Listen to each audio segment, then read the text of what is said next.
Hey everyone, welcome back to my channel. I hope you all had an amazing holiday, and I'm trying to welcome you back into the new year. For those of you who do not know who I am and are new, my name is Shantonia Lewis and I'm a qualified counsellor, and today I have with me a special guest and we're going to be talking to you all about bereavement and loss. So first of all, really quick, Bernie, would you like to introduce yourself really quick? Hi, well, so my name's Berny Sansome. I'm a counsellor in private practice. I've got my own room in the Royal Exchange in Manchester. I work with clients bringing lots of different presenting issues, but I've got significant experience in working with clients who've experienced bereavement and loss from different circumstances. That's great. Thank you so much. So bereavement is, it's something that everyone's experienced at least once in a lifetime. And especially during this time of COVID, people have been losing people, left, right and center. There's always been cases of so many deaths and death rates going up and all this. So I just want to look at, any misconceptions that people, did I say that right? Misconceptions that people may have when it comes to death and bereavement. Are there any that you know of? So I think one of the biggest things that I've experienced with clients really is that people think that death is not normal, or being sad after a death is not normal. People don't feel allowed. They don't feel that they've got the right to be sad or angry. You can be sad, angry, you can be relieved sometimes, or you can be all of those emotions. The misconception about death is that another one is like it's not going to happen. We're not going to experience it. It's not going to happen to us. Sure. I think we're protected from it somehow, but actually, it's the first fact of life. As soon as we're born, the next guaranteed thing is that we are going to die at some point. For sure. Yeah. And those misconceptions are so profound because I think, like I said, people feel as though they're invincible, they're never going to experience death. And I feel like sometimes as well, some parents may give their children pets for them to, for children to understand what death is and the process of losing something that they really care about, that they love and cherish. I think that's so important. I mean, we had a fish, so we didn't really miss that. Yeah, well, absolutely, absolutely. I think children who have pets and are responsible for them and looking after them and kind of experience the whole lifespan of that pet and experience the loss of that as well. It's a valuable experience from them. I think sometimes what we do as adults though is that when it comes to people, that say a relative dies and we've got very young children, we try and protect that child from that loss. So we don't take them to a funeral, or we don't talk to them about the loss, or we don't ask them, how are you feeling? What do you want to do? So we kind of we protect them, but by protecting them, we're actually isolating them from the experience. Yeah, and that's the thing. Like I said, parents, you do want to protect your kids from things that make a child upset, but then they need to experience the reality of losing. They'll be able to better understand their emotions, better to have coping strategies, which is so important. So you're able to ask questions, really. Sure. You're able to ask questions, any question that they need, so it's the more we talk about the whole of what life is from birth to death with children and everyone around us, the more normal it becomes. It is a normal part of life. Yeah, it does.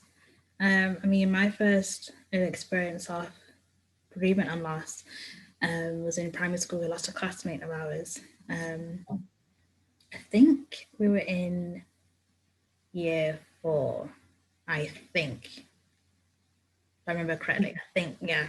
And he was a good classmate of all of us. You know, our classes were really close. And he just had an illness that came up suddenly, and he passed away. And you know, our teacher came in the next day, and you know, you could tell she was been crying, and we were like, "What's going on? Like, seriously, what's happening?"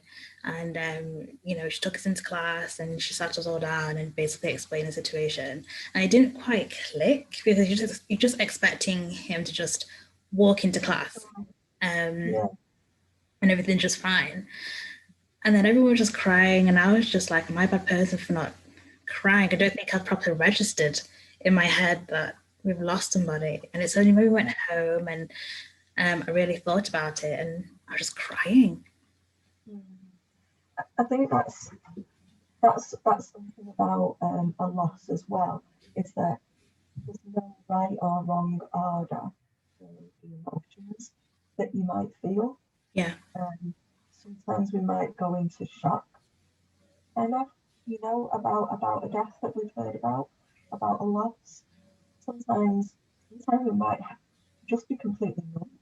Yeah. And not have any feelings at all. And that can feel quite confusing if people around seem to be in the depths of grief and kind of weeping and wailing kind of thing, but you're not in that yourself. Yeah. And there's different reasons for that. We all experience things in a different way. And there's nothing wrong with that at that immediate time. There's nothing wrong with that at all. What matters is that you've got the space to just be how you need to be. Definitely, for sure. I mean, yeah, it's only like after the event, I was kind of like, you won't be seeing this person anymore. And then I went to the funeral, and that was really nice, but it's very emotional. Yeah. It became real now. I won't be seeing our classmate anymore.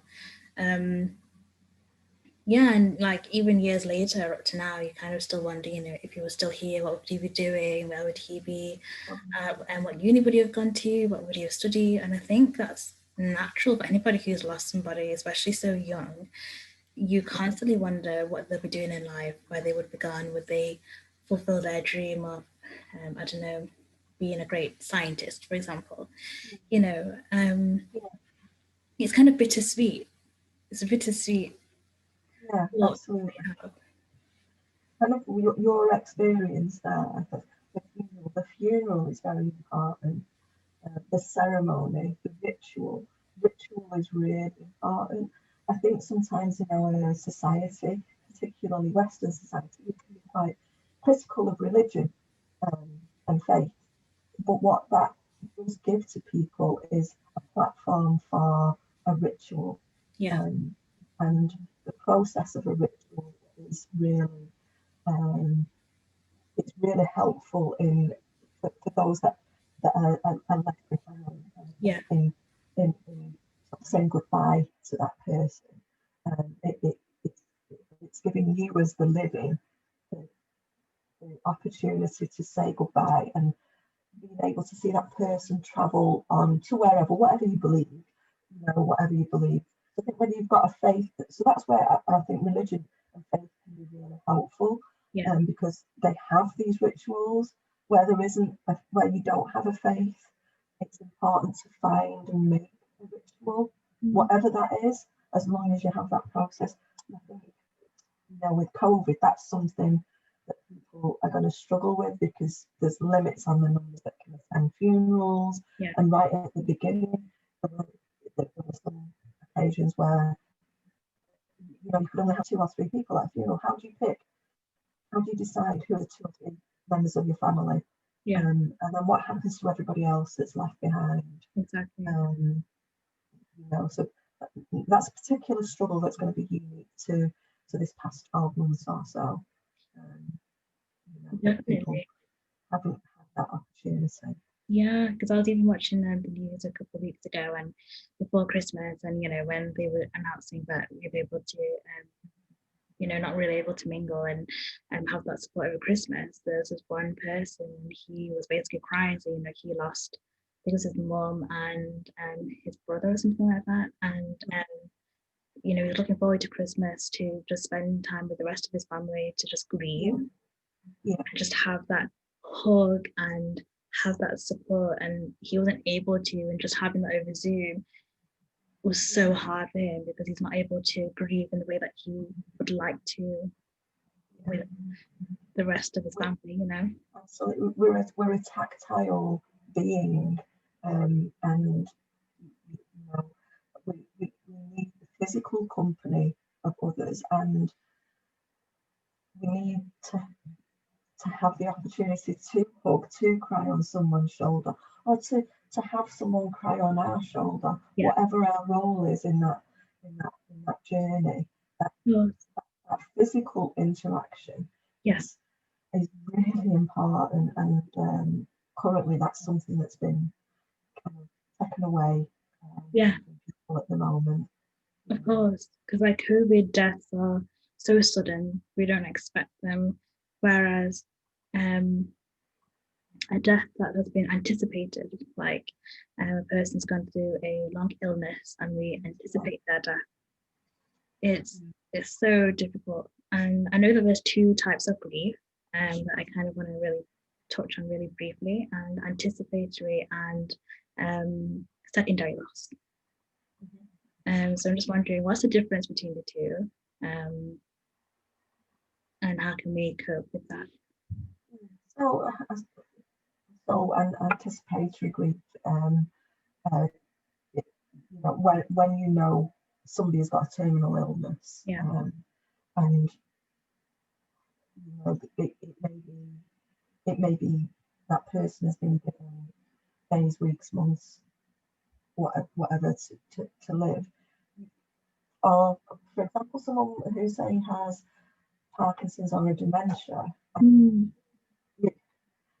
they may have years to live, but you kind of lose the person that they were.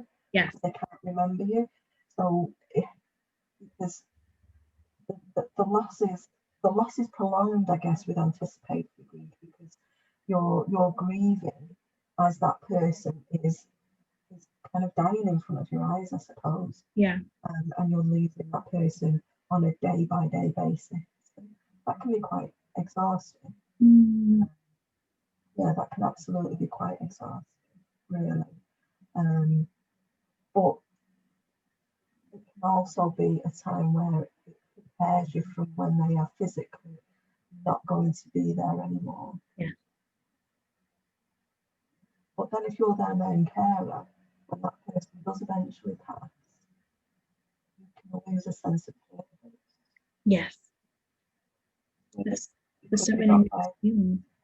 They're not there to be looked after anymore. Well, and so you lose part of your identity as well. Yes, because you're not their carer anymore. But then for some people, they may feel that relief, which they may feel guilty about.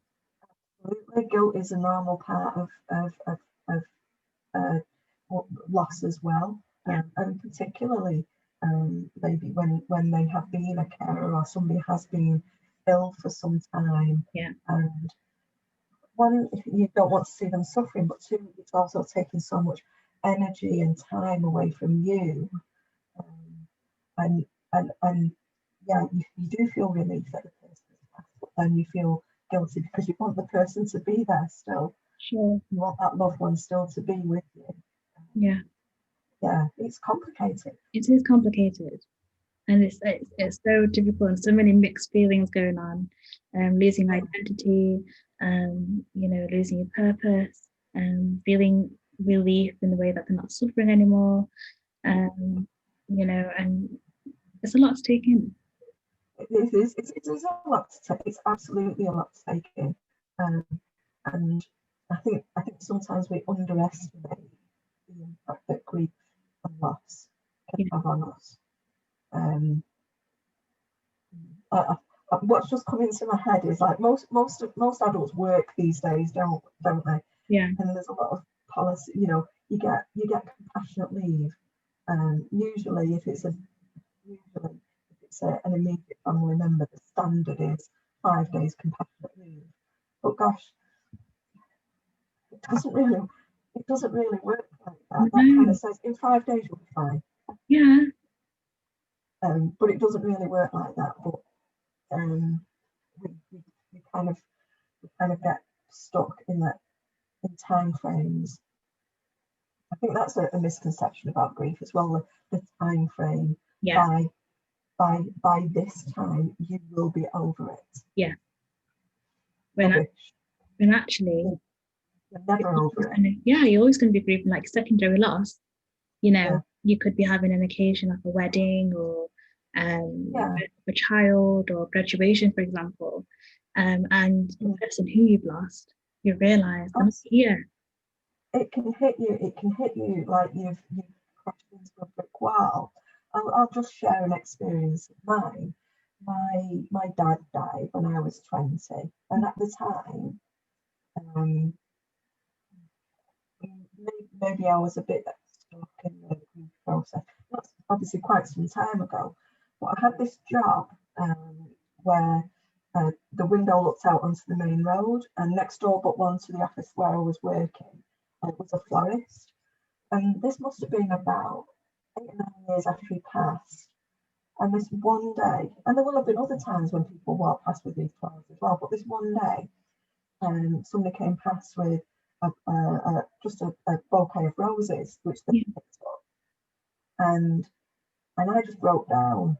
And it was like, I don't know what that's about. I was absolutely wretched.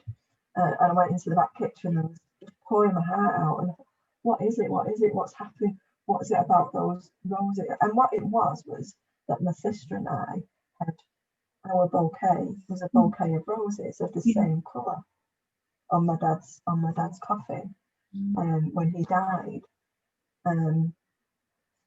This, like I say, this was like 9 years later, and it kind of didn't make sense at the time. My boss came into the kitchen, looked at me and went, "Oh, right," and ran away again because he didn't know what to do with me. Right. I'd kind of worked out, oh gosh, that just reminded me of my dad. It just triggered, and suddenly I felt really kind of lonely, and I felt like it hit me that I wasn't ever going to see him in person again. Of course. It literally, and it was completely unexpected. There was nothing else happening in the world at that time for me of any significance. But so loss is a tricky thing. It's a tricky beast. But the smallest of things can just trigger you. You could be like, if you and your loved one went to go and get, I don't know, fish and chips on, say, a Saturday evening or a Thursday night, and someone says to you, "Let's go and get fish and chips," and it was on that particular day that you always go on, it will trigger you, and you're just don't think. It might absolutely. It might be something that even after that person has passed, you've done every Thursday or Saturday night or whatever. You've still done it, but then this one particular day, there's something about it. Yeah. There's something about it that triggers you, and that loss becomes raw again. Of course. And actually, it's knowing that that's okay. Yeah. That just happens sometimes. Exactly. There's nothing to feel guilty about, and like I said, there's no time frame on grief, and there's no time frame to be like, oh, I should have been grieved at, I don't know, 6 months. I should be okay. Yeah. It's not necessarily the case at all. I mean, some people may, slowly start to heal, and that's okay too. Some people heal faster than others, but it's remembering that, grief and bereavement is so different to each person. The journey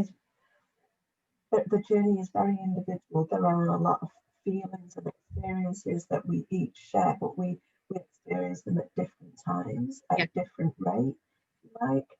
I think one of the key things is knowing and being able, if you want, to still talk about that person. Sure. Because just because a person has passed no longer with us. You know, they're with us in a different way. So we call it continuing bonds. So we continue to have a relationship with that person.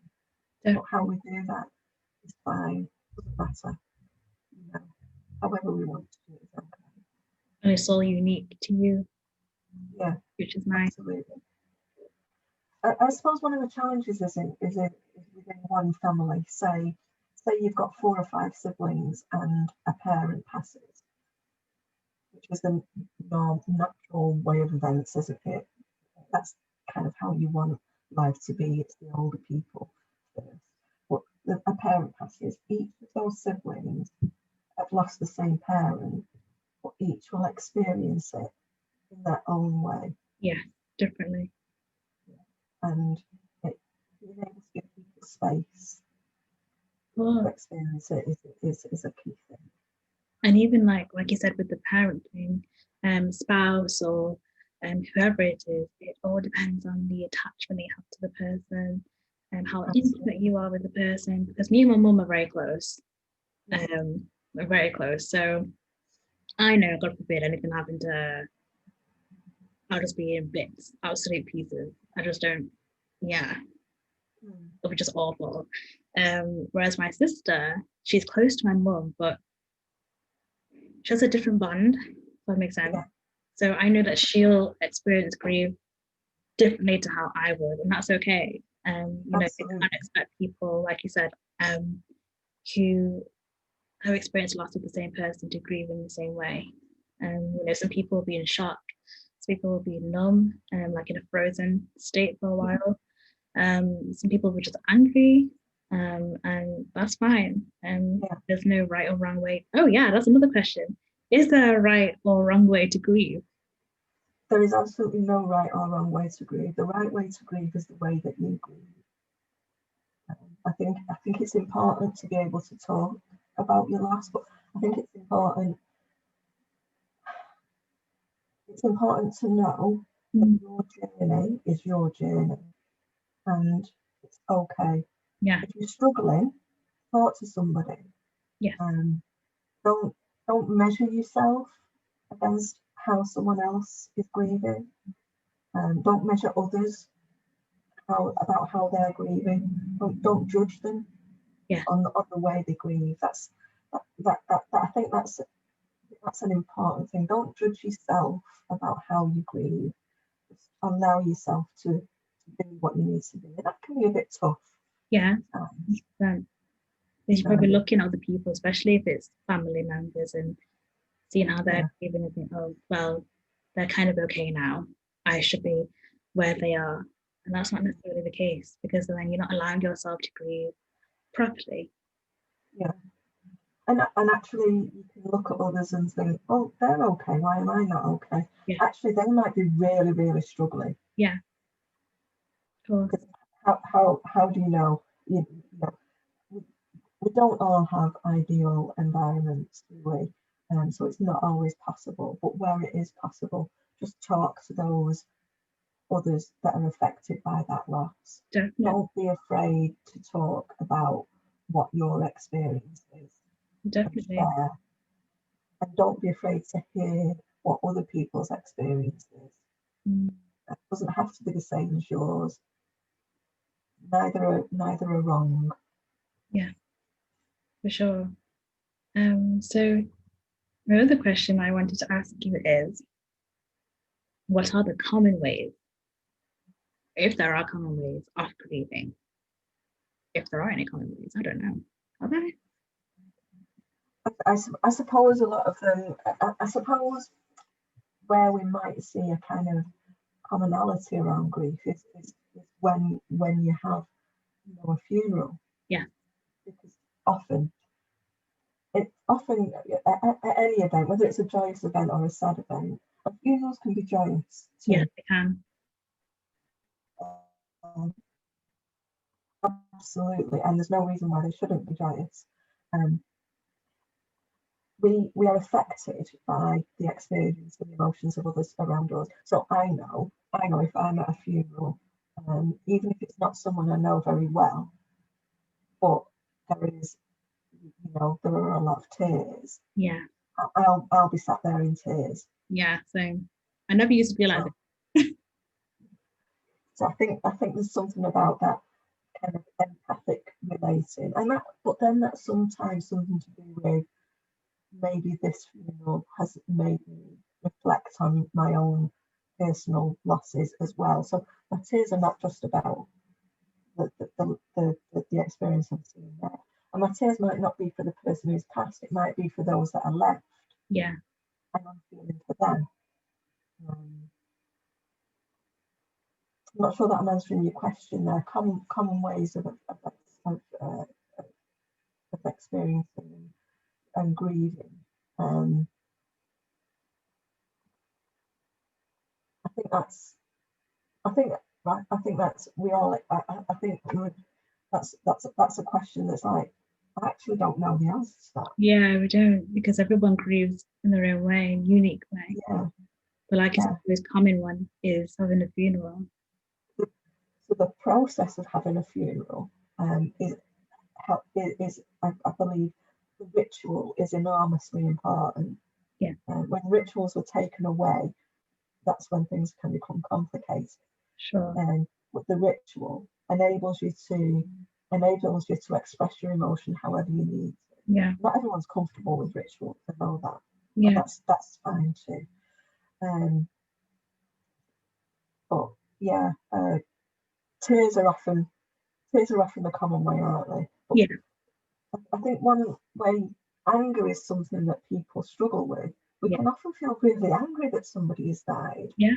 And that's Really angry at them. And that's an emotion I think that people struggle with a lot, you know, because it feels selfish. Yeah. I guess in some ways. Exactly. And anger is one of those ones that people kind of, they want to stay away from because they're very scared about it. They don't want to be portraying themselves in a, I want to say like a villainous way. Yeah, it feels selfish, I suppose, Yeah. anger, because you're angry at the other person. Sure. It feels unjust. Yeah. How can I be angry? Somebody has died. You know what? Why am I angry about it? But what we're angry about is we're angry about. We feel robbed sometimes when somebody dies. You know, they're not going to be that. They're not like my dad. My my dad was obviously not there at my graduation. Yeah.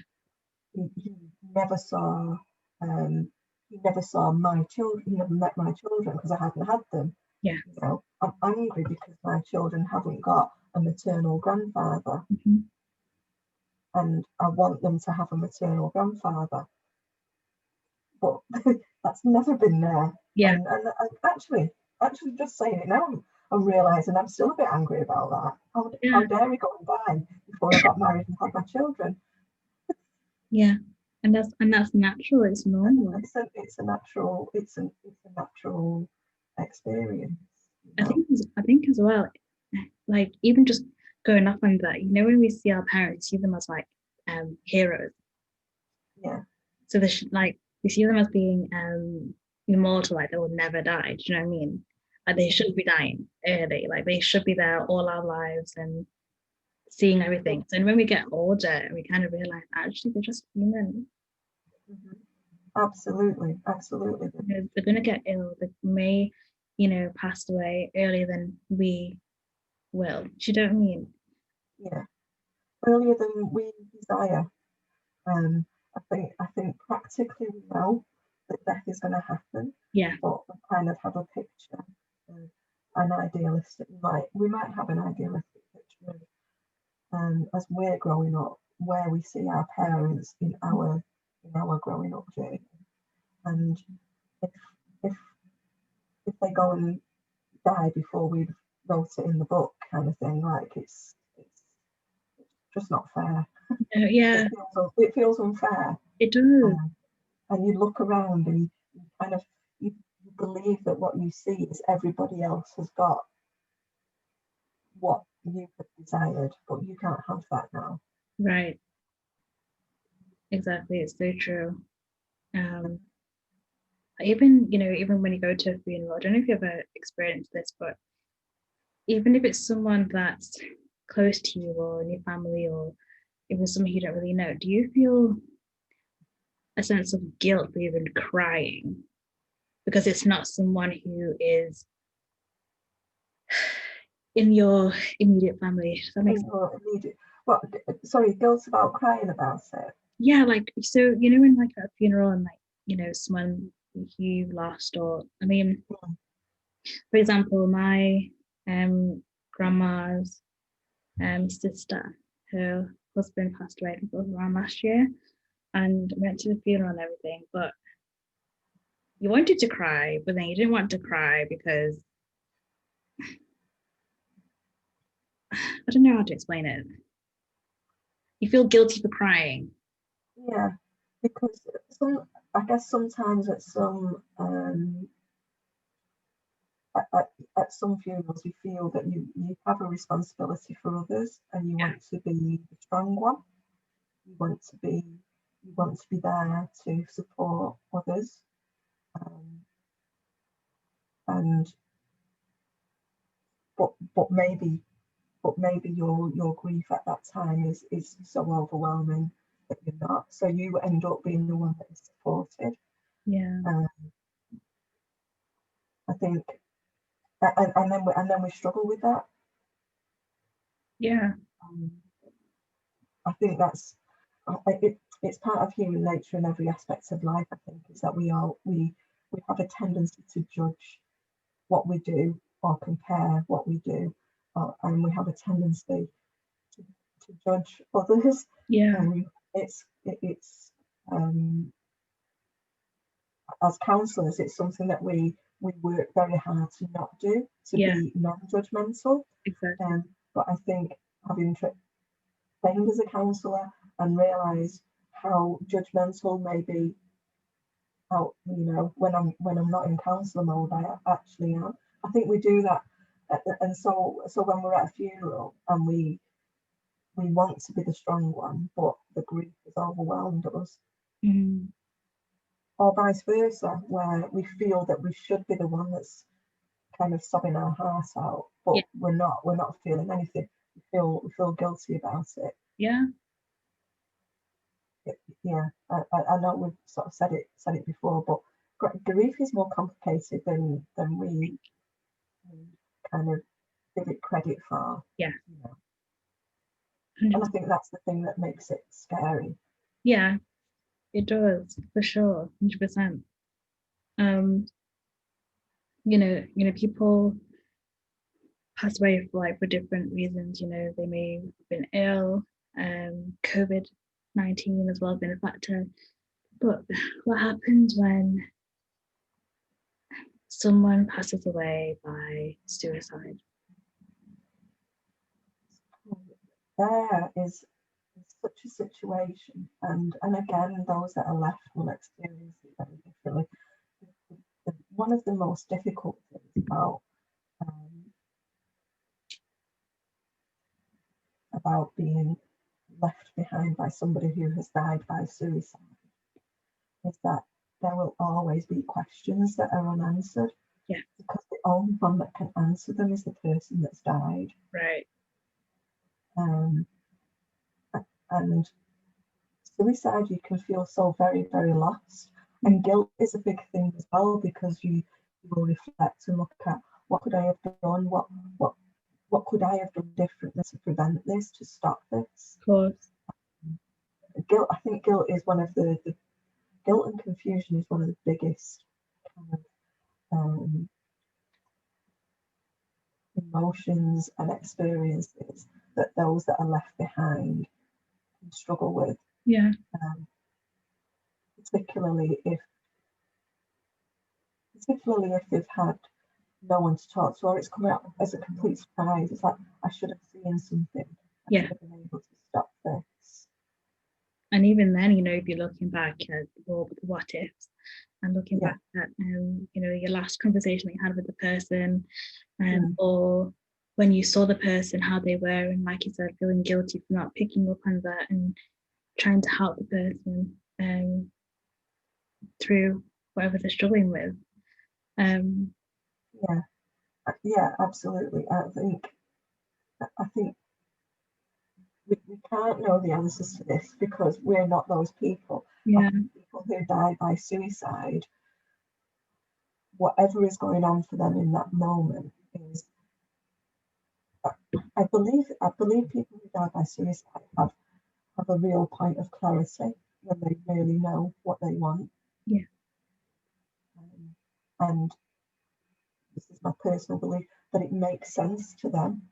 yeah, It makes absolute sense to them, and there is no other answer. That's my belief. But then, if we're left, for those of us that are left, and somebody has died by suicide, we haven't got that clarity. We haven't got that clarity at all, and we can feel a bit lost in our grief with that. yeah, for sure. I'm really lost. I mean, Cruse has some helpful tips, especially coping with suicide, and they suggested to express your feelings and thoughts. So write them down, talk to someone about your feelings, and making opportunities to remember, so making a memory box. This goes for bereavement in general too. Looking at pictures, visiting the places that you and that person went to, developing rituals like we mentioned earlier. Maybe lighting a candle each time at a certain time per week, or anything that's meaningful to you. Absolutely. Yeah, like when you're strong enough, they said to maybe participate in activities like you used to before, when you feel ready to though. Look after yourself, eat well and get enough rest. Maybe spend time outdoors, because that might help you as well. Again, those things may not help everybody, so maybe it's just finding whatever works for you, which is so important. And like we mentioned earlier, maybe talk to someone, like a therapist, who can help. Help you through your grief. So I just want to go through the grief cycle, just for us to explain to people what that is. And because we mentioned earlier how you have different emotions and they may come at different times, but so there's lots of theories about grief, and actually, if we are grieving, do we actually really care about the grief cycle? I don't know that we do. I think that there are if it happens in the same order for everyone, no, it doesn't. Is it quite confused? Yes, it is. So there's one theory that talks about 5 stages of grief, for example. So there's a process of denial, and what denial allows us to do is kind of minimise the effect, the impact that loss has had on us. And that and that's an important. It's an important part as well. There's nothing wrong with that as long as it doesn't stay with us. Really, there's anger, which we've talked about, and I think people are a bit surprised. Those that I've worked with are a bit surprised that they feel angry about a loss, but it's actually one of the first emotions that we probably feel. One of the first experiences that we feel when we begin to release those emotions in relation to the loss is anger. Anger is kind of like it can be like the gateway to be able to express whatever else is going on. And bargaining as well. It's like, particularly, it's sort of bargaining, sort of like take this pain. If if I could wind the clock back, then would it be different? Would that loss have not happened? we can kind of feel helpless in that stage as well, when we're kind of reflecting on the relationship that we might have had, and we maybe kind of feel helpless around that loss. But it's like, if I do this, will I feel better? Yeah. And then we can also feel quite depressed by it. Yeah. I suppose, by loss itself. I think if that is something that is kind of impacting on us in a great way, I think that's the time when you really need to start talking. Yeah. You really need to start talking about what you're feeling. And then acceptance. You know, we accept that the person's gone. Maybe it feels less painful. Yeah. My kind of personal view is that loss never feels less or more painful. I think we just notice loss more at different times. Yes. It depends on what else is going on in our life. Cool. So if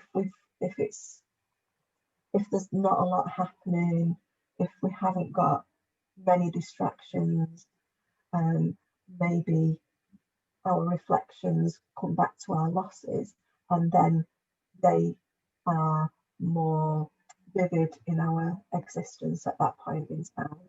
If we have a lot of distractions, and those distractions help us carry the loss a little easier. I don't actually, and it is something that I kind of share with the clients that I work with in relation to bereavement and loss, is that loss doesn't necessarily become less painful. It's that we carry it with more ease sometimes, so we don't feel the pain in the same way. Definitely. I don't know if that makes sense. No, it makes sense.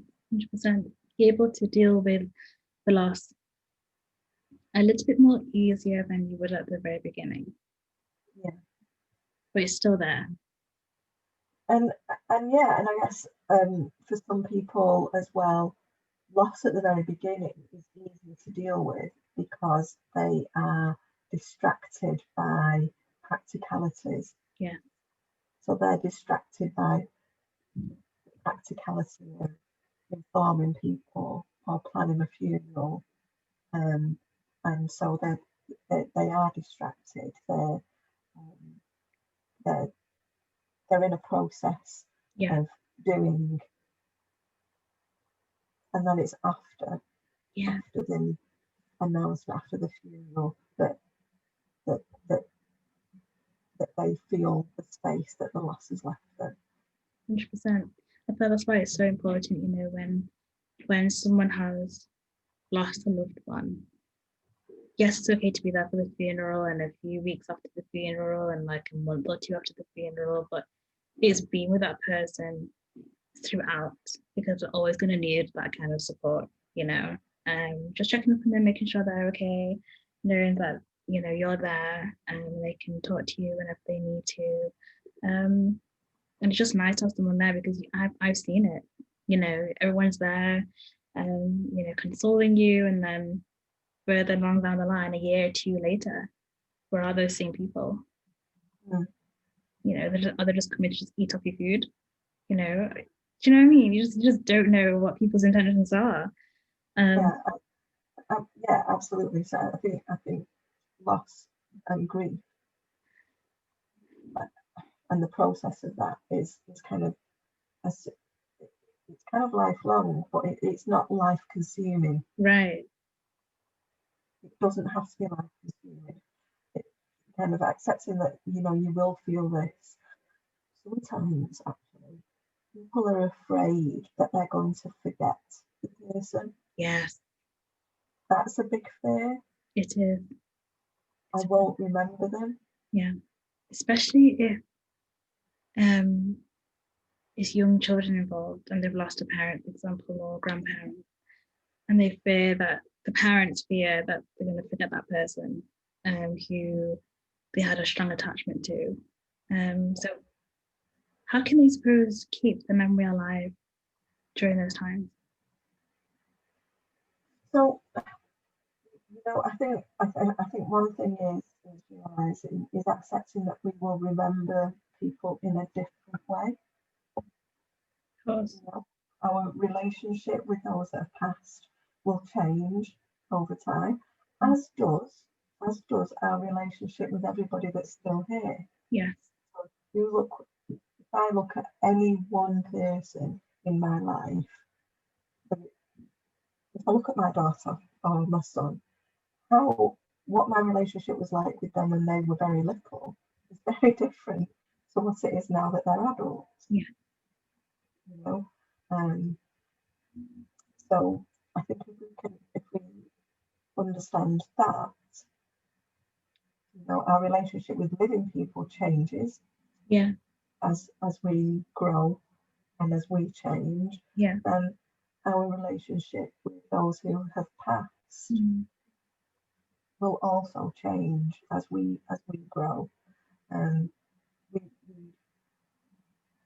it is a fear that we will completely forget a loved one and what their voice sounds like, and how they looked,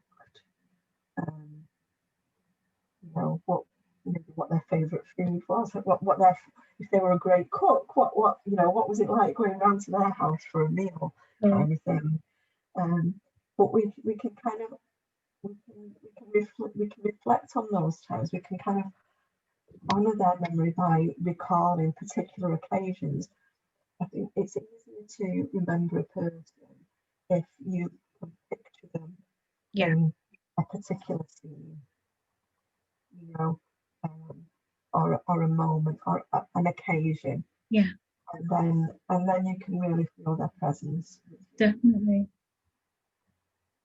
I think, if a young child has lost a parent or a grandparent or someone who's very involved with them, I think, then it might be that they don't really remember an occasion. Yeah. But that's what family stories are about. Yeah.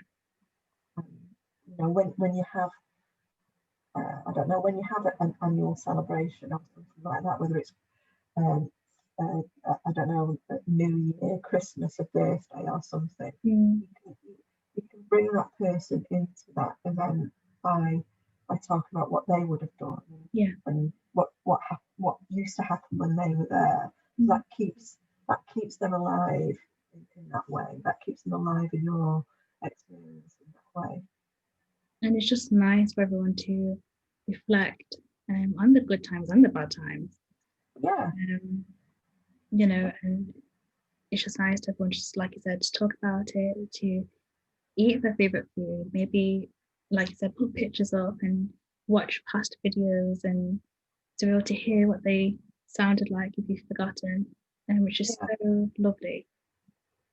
Absolutely. I think maybe that's one of the blessings of today, of these days, isn't it? We've got so much social media around that I think it's very difficult for people to have escaped being captured somewhere on an Instagram post or Facebook, or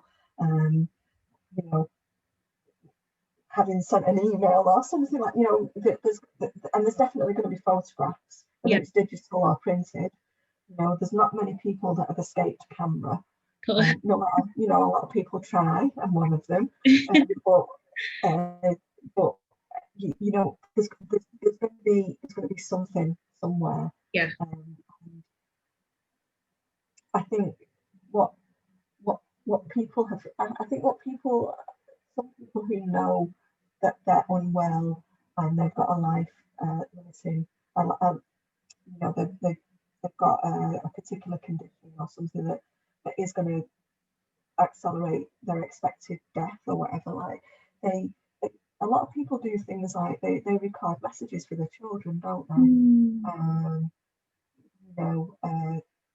I've kind of seen I guess I've seen it in a film or something like that. I don't know, where someone has recorded a birthday message for their children.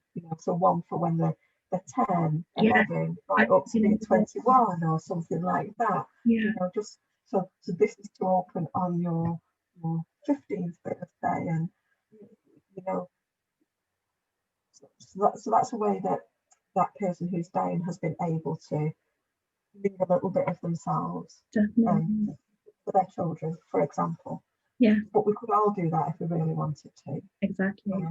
We could all do that if we really wanted to. And there's so many ways now of, you don't have to look at a person and think, well, they're going to die soon, I'm going to record them. It could just be, you know what, I'd like to leave this message for people. Yeah, We can actually, as living healthy human beings, if we want to leave our mark and enable people to remember us, we can do something about that ourselves now. definitely. I mean, I watched. Slightly different tangent. Yeah, I watched this movie, just like you were saying, and just to cut it short, like the daughter, she used to run. What's it called? Wait, what's the one where like you run really, really far? You just got to keep running until you get to the finish line. Like it's not like net. It's not lacrosse. It's like I can't remember what it's called. Some next sport thing, and you're just running, running. So, okay. Yeah, I'm not aware. I can't remember what it's called. And she had asthma, so she was just running while she had that. And apparently, her dad used to do the same sport, and he was ill, and she didn't know who her dad was. She managed to get in contact with him ages, later on, and he guided her and what to do, because obviously he had asthma too, and advised her on how to run with your pace and your breathing and all that kind of stuff. Anyway, he ended up passing away, but which was really nice. He recorded a thing for her, so like each birthday she had a recording of his voice, and she ran with his voice, and he advised him what to do. And for example, on 18th birthday today, and yada yada yada, and it was so lovely. I literally cried. But it's just so nice, and I thought, how lovely is this?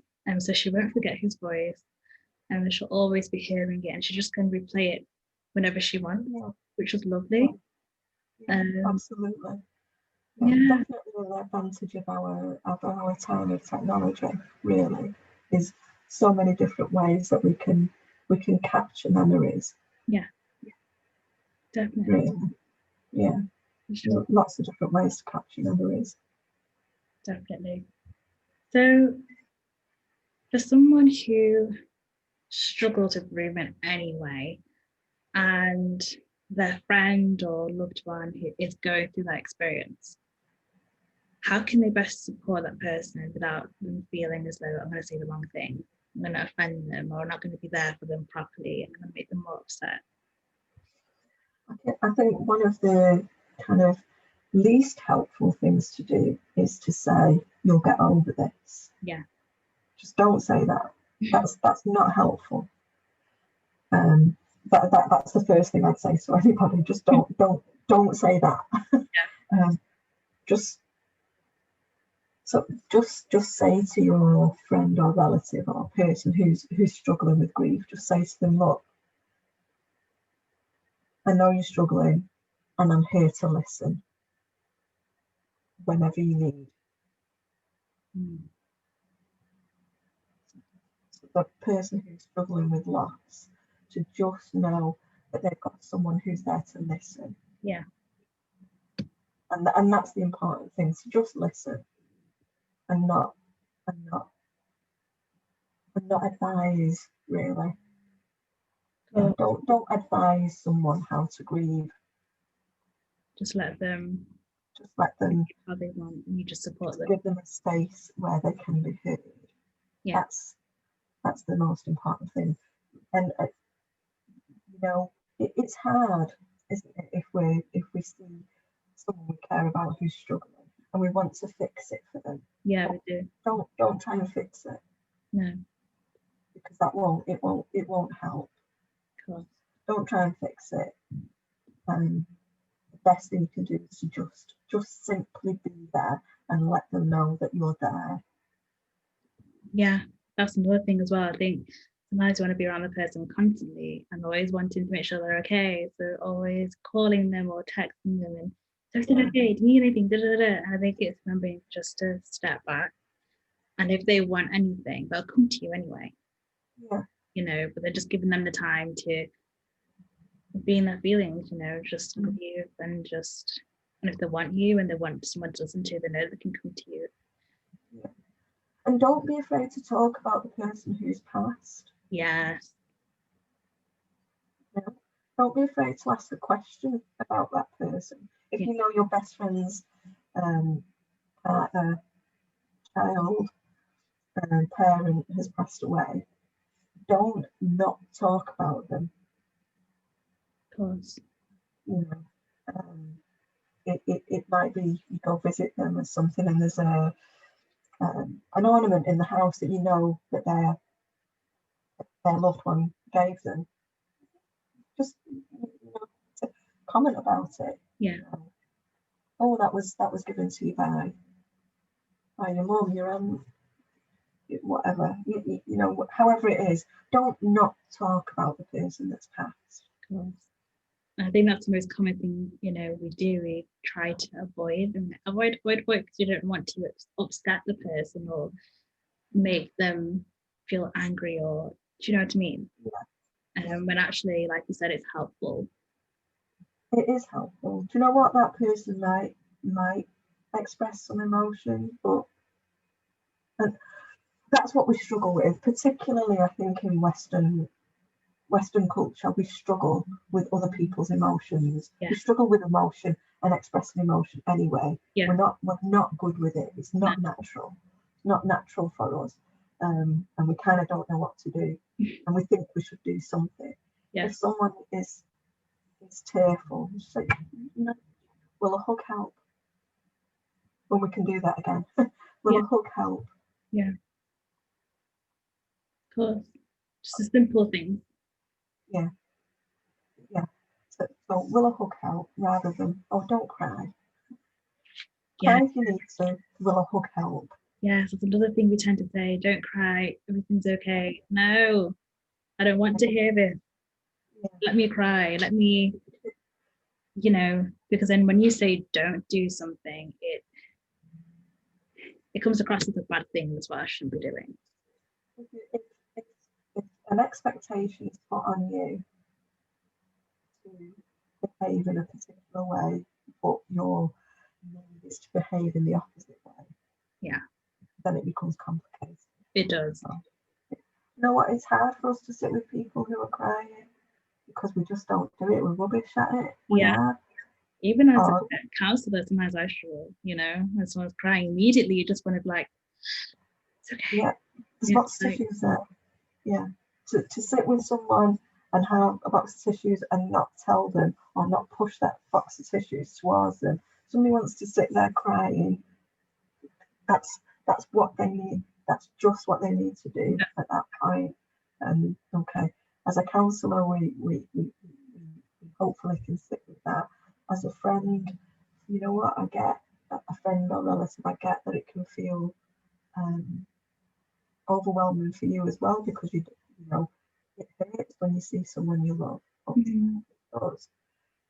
But we can just let them know that it's okay for them to do that. Yes. Definitely. You know what you can say to them? I feel a bit useless. Yeah, be honest. Yeah, say I feel a bit useless. What can I do? Yeah, I'm a bit rubbish at this. Yeah. How can I support you better? Yeah. What do you need from me? What do you want me to do? Yeah. Yeah. That's okay. Yeah, that's great, you know, and it helps them. Just one last thing. You know, what coping strategies, helpful ones, can people develop when they're grieving that will help them? I know I mentioned about the memory box earlier. You know, putting in items that are important to you that reminds you of that person. It could be like perfume or a piece of clothing, maybe like a scarf or pictures or whatever it is that will help you remember that person. What else can they do to cope? What else? I think one other strategy that can be helpful is actually writing. You know, journaling or letter writing. Yeah. You know, if you feel you've got things that were never said or resolved with that person, write them a letter. I know that they can't answer it themselves. Yeah. But just write them a letter just so that you can get that out of the system. And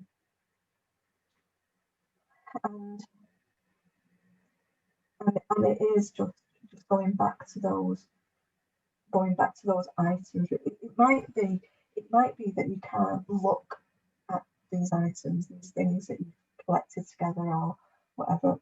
It might be that you can't look at them yet, but just to know that they're there, that gives you comfort.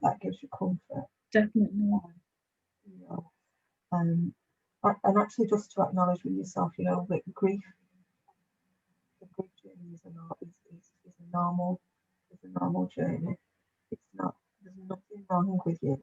You're sad, angry, lonely, whatever it is you're feeling, relief. Just acknowledging with yourself that your feelings are valid. Yes.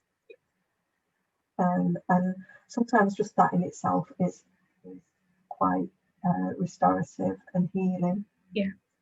Just knowing that your feelings are valid. I think, you know, sometimes grief can become complex and suppressed because you haven't expressed what's going on. Yeah. But then something happens and it hits in an overwhelming way. And then that might be the time to reach out beyond your family and friends. And there's lots of organisations where you can access free support. Lots of organisations. There's Cruse. Obviously the obvious one. Everybody's heard of Cruse. We were talking about suicide earlier. SOBS is a really helpful organisation for people who've been bereaved by suicide. There's Bereavement UK. Bereavement UK. There's a whole list, really, isn't there? I think once you find one, and I think what's helpful about a lot of these websites is that they tell you about other organisations as well that are more maybe focused. Definitely. You know, because our journey in grief can be different dependent on why the person's died. So if it is in relation to a terminal illness, so like Macmillan or Cancer UK, they have bereavement support as well, for example, as do other organisations that support different terminal illnesses. Definitely, and it's so useful just to know that I'll be putting them in the description box below, but this is just for the UK only. So if you're watching from overseas or anywhere else, please check any bereavement websites or organisations in your country or in your area that you can reach out to. Just to put that out there. Yeah, thank you so much, Bernie. This has been wonderful. It's been helpful. Thank you so much for your insights. It's been great and amazing, and this conversation's been lovely. I will definitely have a new one again.